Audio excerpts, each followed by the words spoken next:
Translation by Srila Prabhupada.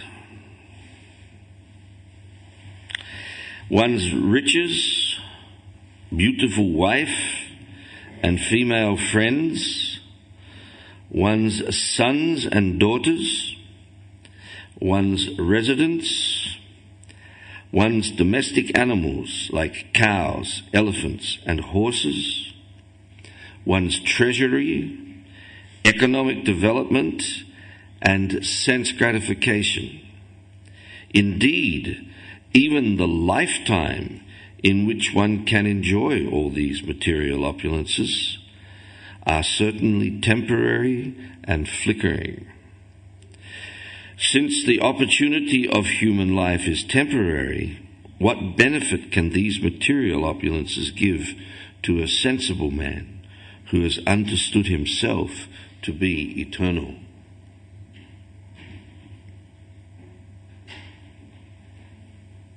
Purport by Srila Prabhupada. This verse describes how the advocates of economic development are frustrated by the laws of nature. As the previous verse asks, Kim Vishayo Padadanai? What is the actual benefit of so-called economic development? The history of the world has factually proved that attempts to increase economic development for bodily comfort through the advancement of material civilization have done nothing to remedy the inevitability of birth, death, disease, and old age.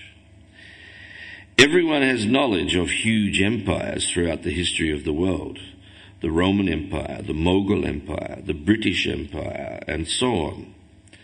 But all the societies engaged in such economic development, sarvartakamaha, have been frustrated by the laws of nature through periodic wars, pestilence, famine, and so on. Thus, all their attempts have been flickering and temporary. In this verse, therefore, it is said, Kurvanti madyasya kiyat priyam chalaha. One may be very proud of possessing a vast empire, but such empires are impermanent. After 100 or 200 years, everything is finished. All such positions of economic development, although created with great endeavor and hardship, are vanquished very soon.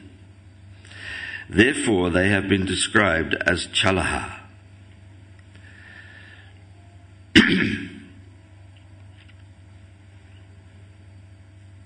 An intelligent man should conclude that material economic development is not at all pleasing. The entire world is described in Bhagavad Gita as dukkha layam ashashvatam, miserable and temporary. Economic development may be pleasing for some time, but it cannot endure. Thus, many big businessmen are now very morose because they are being harassed by various plundering governments. In conclusion, why should one waste his time for so-called economic development which is neither permanent nor pleasing to the soul? On the other hand, our relationship with Krishna, the Supreme Personality of Godhead, is eternal. Nitya Siddha Krishna Prema. The pure souls are eternally in love with Krishna, and this permanent love, either as a servant, a friend, a parent, or a conjugal lover, is not at all difficult to revive. Especially in this age, the concession is that simply by chanting the Hare Krishna Maha Mantra, Harinama, Harinama, Harinama Eva Kevalam, one revives his original relationship with God and thus becomes so happy that he does not want anything material. As enunciated by Sri Chaitanya Mahaprabhu, Nadanam na Janam na Sundarim, Kavitam va Jagadisha Kamai. A very advanced devotee in Krishna consciousness does not want riches, followers, or possessions. Roya kalatram pashava sudarayo griha mahi kunjara kosha bhutaya. The satisfaction of possessing material opulences, although perhaps of a different standard, is available even in the lives of dogs and hogs. You should never stop a sneeze.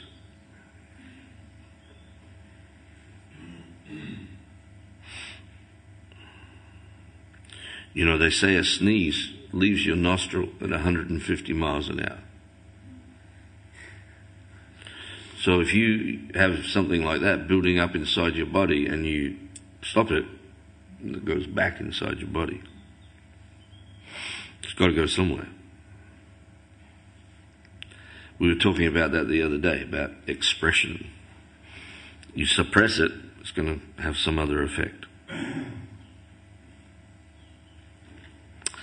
The satisfaction of possessing material opulences, although perhaps of a different standard, is available even in the lives of dogs and hogs who cannot revive their eternal relationship with Krishna. In human life, however, our eternal dormant relationship with Krishna is possible to revive. Therefore, Prahlad Maharaj has described this life as atadam. Consequently, instead of wasting our time for economic development which cannot give us any happiness, if we simply try to revive our eternal relationship with Krishna, we will properly utilize our lives. What a purport. You get these purports now and again. It's 2 paragraphs. And basically Prabhupada says everything. 2 paragraphs. One time, we'll get to that. Raya kalatram pasava sudadayo griha mahi kunjara kosha bhutaya savarta karma kshana bangura yusa kurvanti mat yasya kiyat priyam chala. One's riches, beautiful wife and female friends, one's sons and daughters, one's residence, one's domestic animals like cows and elephants and horses, one's treasury, economic development and sense gratification. Indeed, even the lifetime in which one can enjoy all these material opulences are certainly temporary and flickering. Since the opportunity of human life is temporary, what benefit can these material opulences give to a sensible man who has understood himself to be eternal? Umaginati mirandasya gananjana shalakaya chakshurun militam jena tasmai Shri Gurave namaha. Shri Chaitanya manobishtam shtapitam jena bhutale swayam rupa kadamayam dadati swapadantikam. Mukam karoti vachalam bhangum langayati girim jatkripatam aham vande Shri Gurun dinataranam namaum Vishnu padaya Krishna prashtaya bhutale Srimate Bhakti Vedanta Swami Niti Namine Namaste Saraswati Deve Gauravani Pracharine Nirvishesha Sunyavadi Paschatya Deshatarine Jai Shri Krishna Chaitanya Prabhu Nityananda Shri Advaita Gadadhara Shivasari Gaura Bhaktavrinda Hare Krishna Krishna Krishna Hare Hare Hare Rama Rama Rama Hare Hare.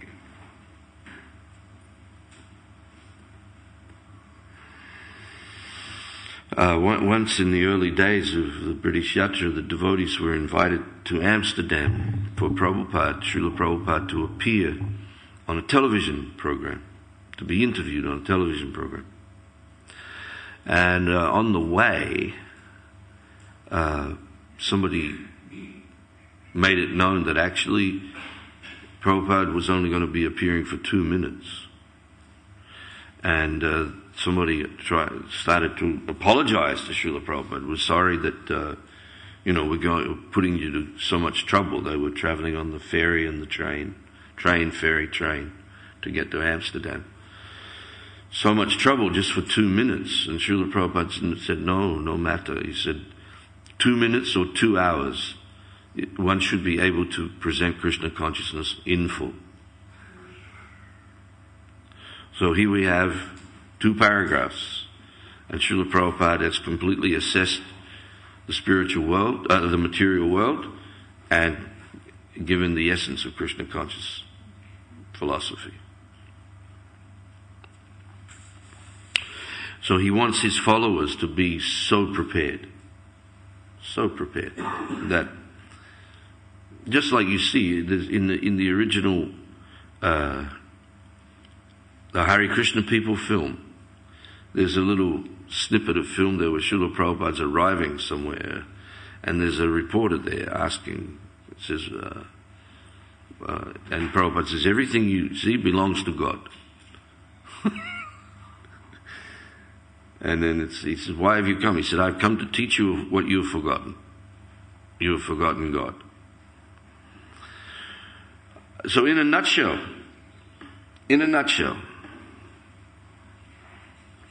so indeed Prahlad Maharaj, in a nutshell, has presented here the futility of a life of sense gratification.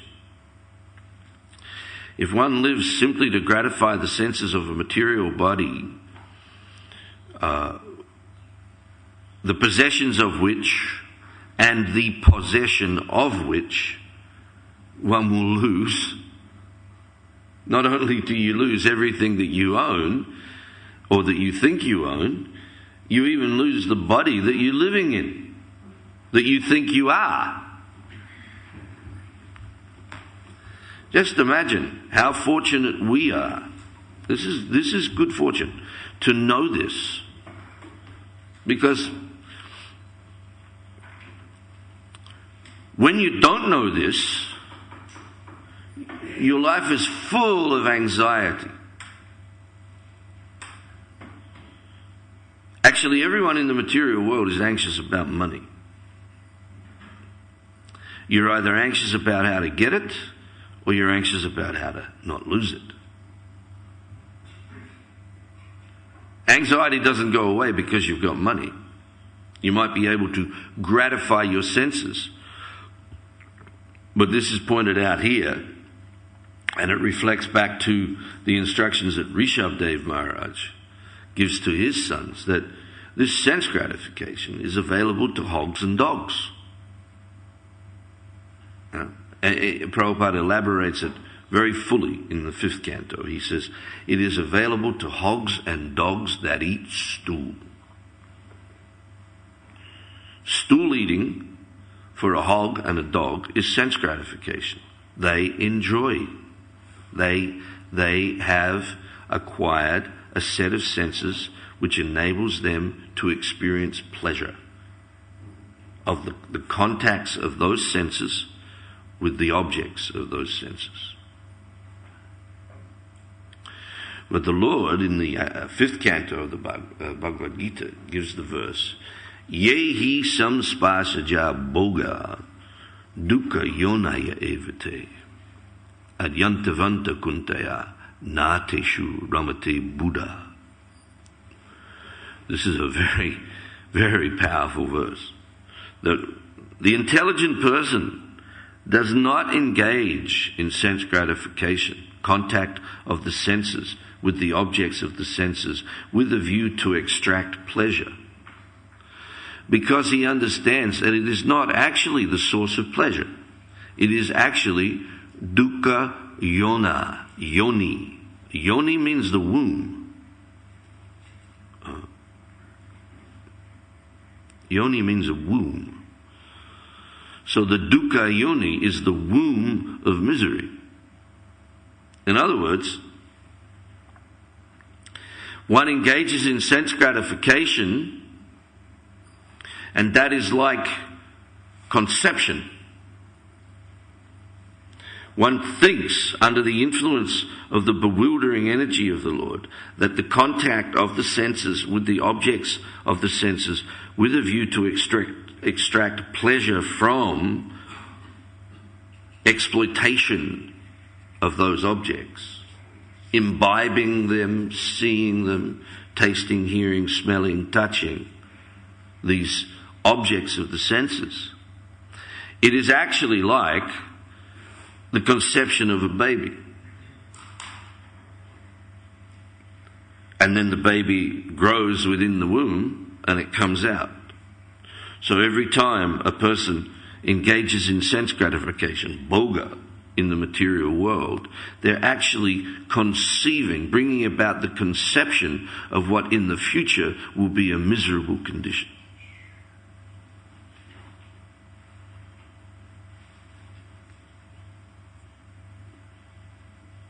Dukkha yonaya. So one must acquire intelligence to understand this. Even you might get some understanding of this by your own reflection upon things. Dukkalayam shashvatam, Krishna says, this is a material world, is a temporary place of misery. And one may, through analytical study of the material world, Sankhya, you may practice some form of Sankhya. Any intelligent person actually does this. We analyze things. Analyze things with a view to actually finding pleasure. Everybody's seeking pleasure. There is nothing wrong with seeking pleasure. We are by nature part and parcel of Krishna. Krishna's only concern is pleasure. Anandamaya vyasat. Krishna's only concern is pleasure. I think I've mentioned it here before. There was a man who came to see Srila Prabhupada, a journalist who came to see Srila Prabhupada here in his rooms at Bhaktivedanta Manor. And he asked his first question to Srila Prabhupada is, what is the purpose of life? And Srila Prabhupada's immediate reply was, the purpose of life is to enjoy. But then he went on to explain, but we have lost the understanding of what is the actual standard of enjoyment. We have lost that understanding. Due to association with the three modes of material nature and the material elements, due to association with the material energy of the Lord, we have become forgetful of what is the real standard of pleasure. And by engaging in acts of sense gratification, without any understanding to whom all this belongs and what it all actually exists for, we bring about misery after misery after misery in our own lives. Again, in the 5th chapter of the Bhagavad Gita, there's a very, very, again, one of those purports that just completely defines something. And the verse itself defines something, where Krishna says the Supreme Personality of Godhead does not assume the sinful or pious reactions of your activities. He's completely aloof from these things. But the bewildered living entity does not understand this. The bewildered living entity, in bewilderment, will ask, why am I suffering? Without understanding that I am suffering because of the reactions to my past activities. That I am actually responsible for my suffering. I forget that because this is the nature of bewilderment. And we need to understand very carefully why that bewilderment is there, why that forgetfulness is there. And it comes back to what we just said, what Srila Prabhupada said. The purpose of life is to enjoy. So we have entered the material world with a view to enjoying sense gratification. It is actually the mercy of the Lord that we forget all our past lives, because there's untold misery there. Untold misery in our past. So in our bewildered condition, wanting pleasure, the Lord gives us forgetfulness of our misery. so that we can pursue our desires for sense gratification. But it is our desire that this whole situation has come about. Krishna is neutral to everyone. Whatever you want, he'll give it to you. So we are responsible for our dukkha, for our suffering.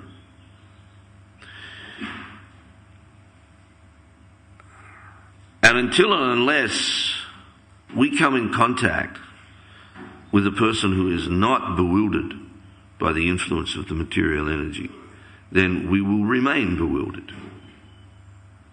And there is no end to bewilderment. There is no end to the illusions that we can fall into. Many times we hear it said, sometimes when a devotee, due to the influence of Maya, the covering and throwing influences of Maya, sometimes we see devotee will fall back into old habits, bad habits, or become influenced by people who engage him or her in degraded activities. And then sometimes people will say, oh, when he or she hits rock bottom, they'll be back. But there is no rock bottom. There is no rock bottom. One time in a darshan in Vrindavan, Srila Prabhupada was talking on this topic, and he said, if you want to, you can stay in the material world forever. Again, it comes back what you want. There is no rock bottom. There is no end to the degradation that one can sink to under the influence of the modes of material nature. There is no end, Prabhupada said. He says, just as there is no end to the way in which Maya can punish you, kick you, there is no end to the development of blissful relationship with the Supreme Lord. We have come to this life of Krishna consciousness wholly and solely because of the causeless intervention of the pure devotee of the Lord by the will of the Supreme Personality of Godhead. Causeless intervention. Causeless means, A, there's nothing we did to cause it. There's nothing we did which meant that naturally this would happen. Yes? It is only Jai Shri Shri Radha Gokulananda ki Jai, Shri Shri Sitaram Lakshman Hanuman ki Jai, Shri Shri Govanitai ki Jai. There's nothing we did. Nobody dreams up, nobody comes to the realization that Krishna is the Supreme Personality of Godhead. Naham prakasha savasya yoga maya samavritaha. Krishna's covered when he says in the 9th chapter of the Bhagavad Gita that he's going to reveal the most intimate, the most confidential knowledge to Arjuna, the most secret of all secrets. What is he talking about? He's talking about himself. Just as we've been seeing in our Chaitanya Charitamrita classes of late. There is more and more and more and more confidentiality in understanding of Krishna. There's confidential, more confidential, and most confidential knowledge. But it is all knowledge concerned directly with Krishna. And Krishna remains hidden. Sutre Maniganariva. Everything rests upon me. Mata parataram nanyat kinchidasti dananjaya mai savamidang protam sutre maniganariva. Everything rests upon me. There is no truth superior to me. Everything rests upon me as pearls are strung on a thread. Beautiful string of pearls. But you don't see the thread. But without the presence of the thread, there is no string of pearls. Krishna remains hidden. And he will remain hidden forever if you don't want him to appear in your life. And we didn't want Krishna to appear in our life because we didn't even know Krishna existed. Until there was this causeless mercy, this causeless intervention in our lives. Then we are given genuine choice. There is actually no choice in material life. It's the kind of choice you are given to say, would you like to die by taking arsenic or strychnine?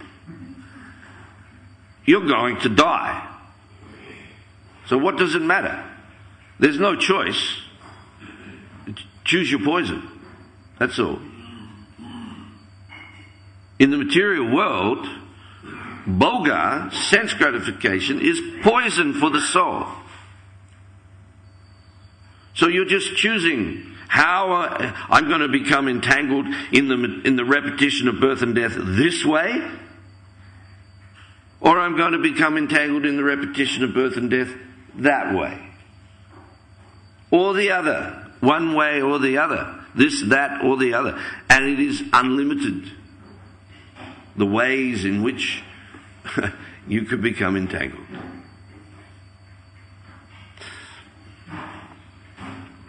But it all rests upon what you want. Srila Prabhupada explains in the hell where you go to be reconditioned to become a pig, the Yamadutas feed you stool. And the day on which you say to them, I like the stool you served me yesterday better than the stool I ate today, you're ready for your pig's body. Because you have a discrimination based upon a taste and a desire. Discrimination based upon taste and desire. So we have to understand that we have been given the opportunity to desire something else. Now, of course, this desire is actually there within the heart. This desire to be in relationship with Krishna. But due to the covering potency of Maya, we have absolutely no idea of what it is, of who is Krishna, what am I, and what is this love that exists between us that is forgotten. Lost and forgotten.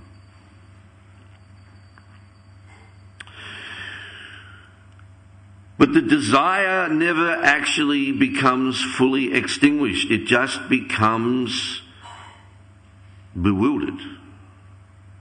Prabhupada says in that purport, verse number 14 of the 5th chapter. I can't remember the verse right now.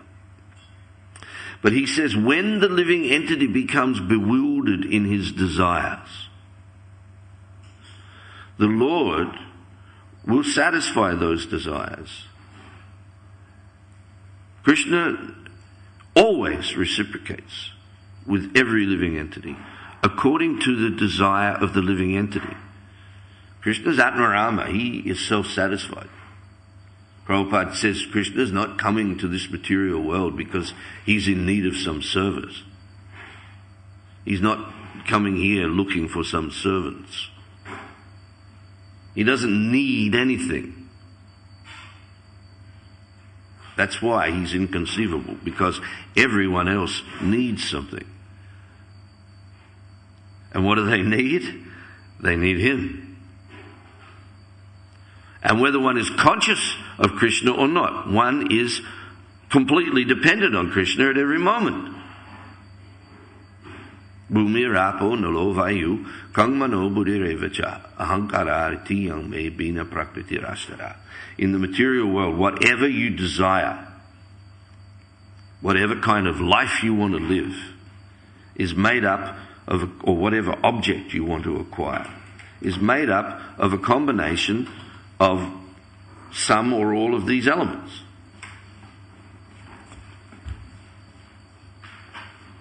Completely dependent on Krishna. Actually, in one interview, one press conference one time, one of the interviewers asked Srila Prabhupada, "What is Krishna Prasadam?" And Prabhupada indicated to one of his disciples there to answer the question, and the disciples started talking about the food we offer to Krishna, and Prabhupada interrupted him. He said, "Everything is Krishna Prasadam." By the mercy of the Lord, this material world has been provided for us. Purnamada punamidam punat punam udachyate punam punasya punamadaya punameva vajishyate. Everything is provided. Everything is complete and perfect for the purpose that it was designed. Of course, somebody once asked, I remember somebody once asked, well, why, if it is perfect, then why is there imperfection in the form of birth, death, disease, and old age? And the answer to that, it is perfectly imperfect. It's the situation of imperfection is perfect and complete. The cycle is perfect and complete. Birth, death, disease, and old age. But it is all supplied by Krishna. It's all provided by Krishna, by His mercy. Because you want it. Because I want it. And as long as I want it, it will be there. And as soon as I really don't want it anymore, it won't be there. That's a fact. Prabhupada says here, he says here, the pure souls are eternally in love with Krishna. And this permanent love, either as a servant, a friend, a parent, or a conjugal lover, is not at all difficult to revive. Especially in this age. The concession is that simply by chanting the Hare Krishna mantra, one revives his original relationship with God, and thus becomes so happy that he does not want anything material.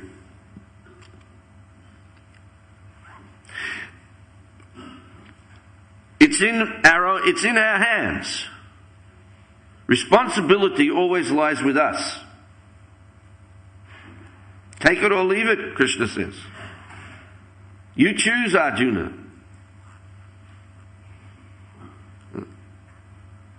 Because there's no question of love without surrender, without freely entering into the relationship. This is the whole point. You cannot force love. Cannot do that. That's the whole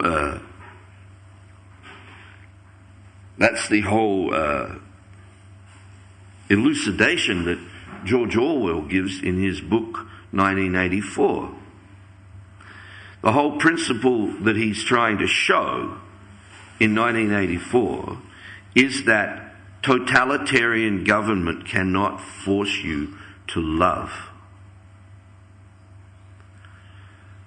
And then you see the process by which the so-called love is forced is a process of torture and violence and restriction and imprisonment.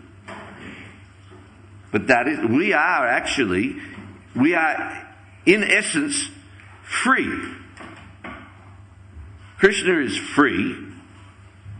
Ashli Sava Padaritam Panastomam Adashanam Mamahatam Karokuva Yata Tatava Vidha Adhatu Lampato Matprananatas Tusaeva Napara. I know no one but Krishna as my Lord, and He is completely free to do anything and everything. I know no one but Krishna as my Lord, and even though He may make me broken-hearted by not being present before me, or treat me roughly by His embrace, He's completely free to do anything and everything. We are also relatively free. We are free to choose. Will we be under the influence of Mahamaya, or will we be under the influence of Yogamaya? Will we enter into the external energy of the Lord, or will we remain in the internal energy of the Lord? That's our choice. And we've exercised our choice, and we've come to the material world. Krishna has intervened in our lost condition. The material world is a labyrinth which you can never get out of.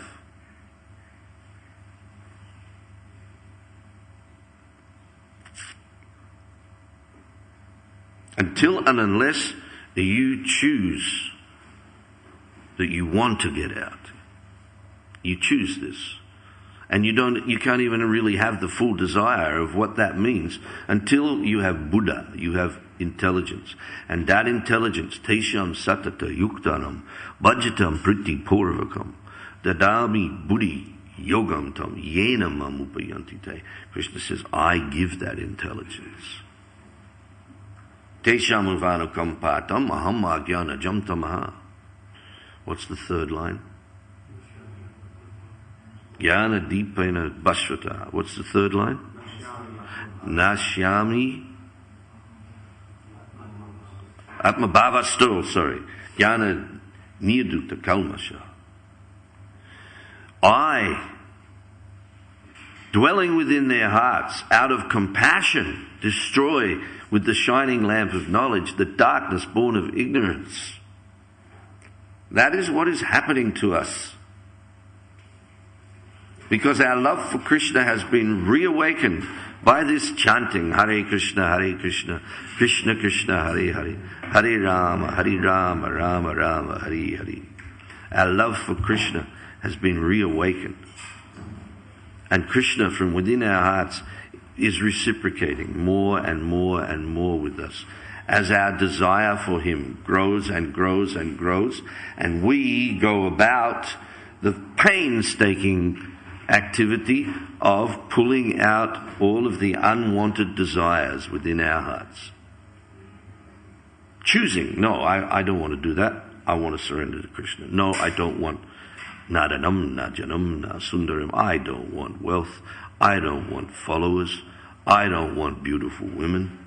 I just want this devotional service. When? Mama Janmani Janmani Ishware.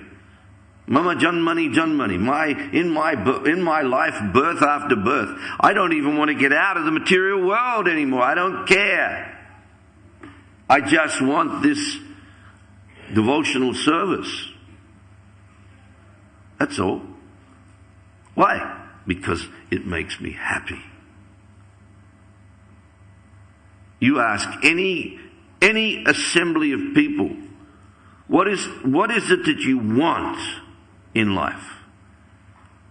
And it is always, I want to be happy. If you want to be happy, you have to understand the actual standard of happiness.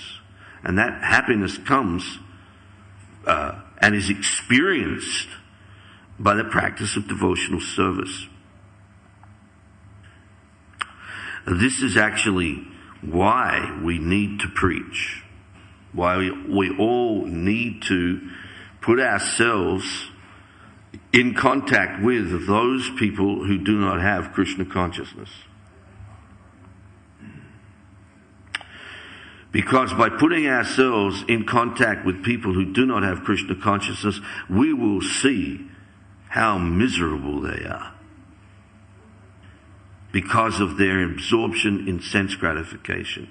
And we will understand the wholesomeness of our situation by virtue of one thing and one thing only, that we have become Krishna conscious.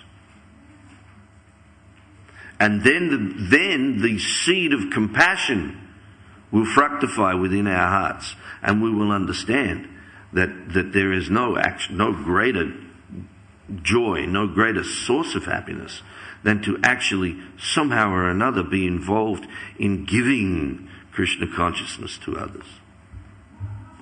One's own Krishna consciousness increases by giving it away. By giving Krishna consciousness, one acquires more and more and more loving feeling toward Krishna, because Krishna within the heart reciprocates with us. Not just within our hearts, but within those dealings of giving. We are not in the business of being Kripana. We are in the business of being Brahmana. Brahmana freely gives. Kripana keeps for himself. So the essence of the Krishna consciousness movement, the essence of the Sankirtan movement of Chaitanya Mahaprabhu, is the giving of happiness. Freely giving.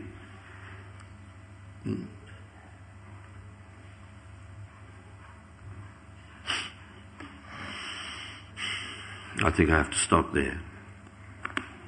Maybe one or two questions quickly, yes.